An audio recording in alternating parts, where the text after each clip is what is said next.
Hi, my name is Asamat and welcome to How to Not Overthink in Jazz. So if you've been performing music but you have challenges playing live, keep watching this video. So I've been receiving some questions, but before that, I want to say that if you um, have wanted to learn jazz, you can check out my latest book. My latest book is 60 Minor Pentatonic Jazz Guitar Licks. It's a book that's actually suitable for guitarists from any style of music, whether you play pop, rock, jazz, bebop, funk, um, fusion, neo soul. I think there's a lot of interesting links in there. You can check that out. The link is in the description. It's just bit.ly/. Uh, well, you can check out the link in the description or the comments below. And now, let me go back to the thing. So some questions I received, as I mentioned. This was a comment I got on Facebook the other day from Adik Alistair Aladdin. So let me just go through this. One question, Mr. As, that's me. Throughout times, I've played several, if not many, jazz songs, especially the ones that are in the jazz standard books. Blue Bossa, Beautiful You, All of Me, and so on. Maybe it's Beautiful Love or All of You, not sure. I do play it from all the licks I've studied during my uni years. I wonder whether you're a music student, but somehow time goes by, new knowledge appears, and for some reason the fundamental of my playing becomes clouded. Okay, and sometimes I overthink the things that I have to do in the moment of my playing, usually in the form of weekly recitals. Okay, so you're doing recitals. Okay, cool. How do I overcome overthinking and uncertainty in playing live? Is it alright if I actually pre-plan my solo ideas the days or weeks before the play? I know that knowledge is power, the more you know the better, but which ideas are preferable for during a play? I guess your performance, you mean? Minimalism or technicality over the treatment of horizontal harmony, scale temperatures and stuff. Okay, there's a lot to unpack here, so let's just go one by one. How do I overcome overthinking? Let's see. Okay, let's go here. How do I overcome overthinking and uncertainty in playing live? So I made up a formula. See, I made up a formula. This is like how I think actually, but I do it in this way so it's simpler to see. So P plus U plus C, preparation. So if you have a gig, the main thing is that you need to actually be prepared enough for the gig. That means that if you have to play like 20 songs, do you know how to play all the 20 songs? Do you know the melody? Do you know the chords? Do you know the chord progression? Do you know the arpeggios? So you want to have as much preparation as possible. And that means playing the songs over backing track, being able to play the melody by memory, especially, I think being able to play everything from memory is the best, but in case you can't learn every single song from memory, as many of them as possible from memory. So you want to spend a lot of time preparing beforehand. And what happens is when you have all the preparation as much as possible, you need to also have U, which is understanding. So it's not just about learning the licks or learning the chord progressions. You actually have to understand what they are. So you want to understand what the chord progression is, what key is it in, whether it's a 2-5-1 or 1-6-2-5 or 3-6-2-5, whether there's modal interchange chords.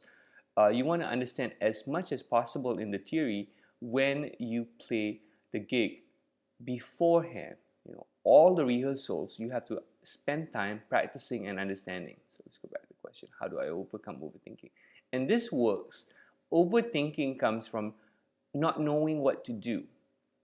Uncertainty is coming from lack of preparation. So if you overthink, you haven't done enough practice so that you let the performance happen. Uncertainty happens because you don't have enough things prepared. So that's why preparation and understanding. The preparation actually allows you to be certain of the performance, be more certain. And understanding is what allows you not to overthink because you already understand the progression. It gives you a lot of what you're going to get in C. Preparation plus understanding equals C, and C is confidence. So if you're very, very well prepared for the show, you know the melodies of the song, you know the chord progressions of the song, you know how to play over them, you know the licks that work, and you understand what you're using. I'm using a 2-5 lick, I'm using a bebop lick, I'm using like pentatonics, Some people use my minor pentatonic book for that, because you want to use pentatonic, familiar scales in a situation for jazz. So preparation plus understanding equals confidence. And that is how you get over overthinking and uncertainty in playing live. Okay, let's go to the next question. Is it alright if I actually pre-plan my solo ideas days or weeks before the play? yes and no. Let me go back. Okay, so is it all right if I actually pre-plan my solo ideas days or weeks before the play? I guess before the performance, you mean? Yes and no. Now, two approaches. You can plan a solo, which means that if you watch like rock guitarists like Joe Satriani or Steve Vai, a lot of the instrumental rock guitarists, not all of them, actually have solos that are the same. They do the same solo on the recording, they do the same solo live. Guthrie Govan tends not to do that. He thinks more like a jazz musician, meaning that he has a certain part of a song where it's planned, and then the solo is not planned. The solo, he just does anything. So depends on your approach. The thing is, if you plan a solo and you plan note for note, then you're just performing the solo, I guess, which is fine if it sounds good, and that is one way of doing it.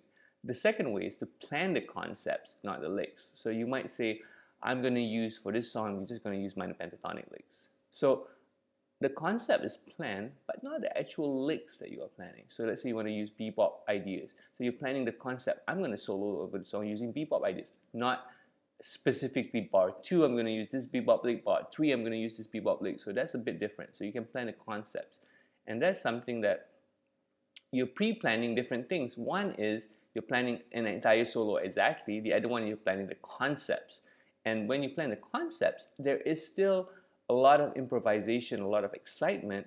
What you don't have is the actual licks 100%, you're sure. So there's still excitement in the improvisation of the ideas, the presentation of the ideas in the moment. So that is my answer to your question. So it depends on you. If you think that you kind of sound really bad, pre-plan your solos. It's okay that you don't improvise unless you are trying to develop jazz guitar skills and jazz improvisation skills. Then I recommend approach number 2, which is plan the concepts, not the licks. Now, in the beginning, you're going to sound horrible, but that's how you improve. You have to start from sounding horrible and sounding slightly better, slightly better, slightly better. Over time, you're going to sound good. Now, if you approach, if you want to be an improvising guitarist and you only do step 1, plan a solo, and you plan everything note for note, you're never going to become an improvising guitarist. You become a pretty good sounding guitarist, but it means that you're not going to actually be brave enough to improvise. So you have to really ask yourself, what are you doing, why you're doing it. This is important. Number 3.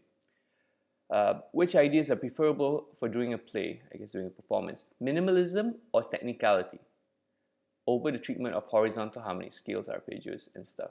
So it's a question whether do you want to be minimal or you want to be technical. Whatever that sounds good. That's what I say. Whatever that sounds good. And what fits the song and the moment. The thing is this, like if you're asking, do I play much less? Do I play very few notes? You can. Some songs will work, For example, there's a song called Jiao Jiao by Jimmy Boyle. And if you do spacious, like long notes, it's quite pretty. It's quite beautiful. It's quite meaningful.